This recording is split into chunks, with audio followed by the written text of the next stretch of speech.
উপদেষ্টাকে এখানে আসতে হবে, এই সমস্যার সমাধান করতে হবে এবং তাদেরকে এটা দেখতে হবে, পর্যবেক্ষণ করে তারপর সিদ্ধান্ত নিতে হবে। সে গত 1 বছরে ক্ষমতায় আসার পর আমার মনে হয় না সে এখন পর্যন্ত ঢাকার বাইরে কোথাও বেরোইছে। আপনারা শুধুমাত্র সিন্ডিকেট গুলো ভাঙার জন্য বা দুর্নীতিবাজদেরকে ভাঙার জন্য আপনারা অ্যাকশন গ্রহণ করুন। আমরা গত 28 ঘন্টা যাবৎ এখানে অনশনে আছি।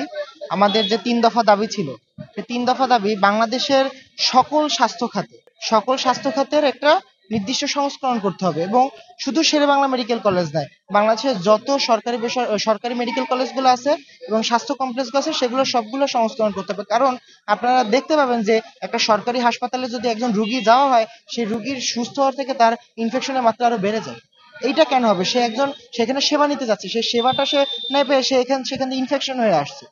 এইটা আমরা যেই সংস্করণের দাবিতে চাচ্ছি সেটা আমাদের যৌক্তিক দাবি।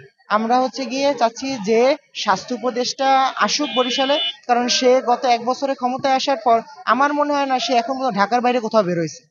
কেন, তার সমস্যাটা কি? সে স্বাস্থ্য খাতের দায়িত্ব নিয়েছে, বাংলাদেশে যতগুলো স্বাস্থ্য কমপ্লেক্স আছে, এমনকি উপজেলা পর্যায়ে যে সকল স্বাস্থ্য, তার উচিত সবগুলো উপজেলা স্বাস্থ্য কমপ্লেক্সে যাওয়া, সে প্রত্যেকটা ভিজিট করা, প্রত্যেকটা কি কি পরিবর্তন আনা দরকার। কারণ তাকে ছাত্র জনতার গণ অভ্যুত্থানের ফলে দেশ সংস্কার করার জন্য তার হাতে দেওয়া হয়েছে।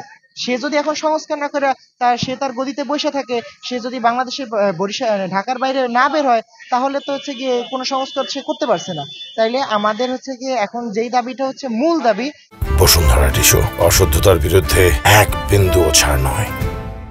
সে বরিশালে আসবে, বরিশাল আসার পর শেরেবাংলা মেডিকেল কলেজে আসবে, আসার পর প্রত্যেকটা অনিয়ম দুর্নীতি হাতে নাতে দেখবে এবং এর সমাধান করবে। তারপর আমরা আমাদের অনশন ভাঙবো। তার আগ মুহূর্ত পর্যন্ত আমরা আমরণ অনশন চালিয়ে যাব। আমাদের যে দাবি, এটা তো সমস্যা সমাধান করার জন্য আমরা উপদেষ্টাকে আহ্বান জানিয়েছিলাম বরিশালে আসার জন্য, এবং শেষমেশ দেখি আমাদের কথায় কাজ হচ্ছে না। আমাদের ছোট ভাইরা যারা স্কুল কলেজের শিক্ষার্থী তারা রাজপথে চলে এসেছে এবং আজকে আমরা প্রায় 28 ঘন্টা যাবত কিন্তু অনশন করছে। এবং এই যে ভাই, ওরা অনশন করছে এবং ভাইরাও তাদের সঙ্গে যুক্ত হয়ে গেছে। তো এখন ওরা বলছে যে উপদেষ্টাকে এখানে আসতে হবে, এই সমস্যার সমাধান করতে হবে এবং তাদেরকে এটা দেখতে হবে, পর্যবেক্ষণ করে তারপর সিদ্ধান্ত নিতে হবে। তো এখন এটা যে যৌক্তিক দাবি, এটা সারা বাংলাদেশের মানুষ এই কথা বলছে। এখন আমাদের শিক্ষার্থী ভাই বোনেরা ওরা অনশন করছে সারা বাংলাদেশের মানুষের জন্য। আমরা বলছি সারা বাংলাদেশের মানুষের সমস্যার সমাধান করার জন্য উপদেষ্টা অতি দ্রুত পদক্ষেপ গ্রহণ করুক। আমরা তাদের কাছ থেকে কোনো পজিটিভ রেসপন্স এখন পর্যন্ত পাই নাই আর কি। তো এটা আসলে কেন পাই নাই, কেন আমাদের ভাইদেরকে এখানে অনশনে বসতে হলো, এটার জন্য আমরা উপদেষ্টাকে ধিক্কার জানাচ্ছি, তীব্র নিন্দা জানাচ্ছি।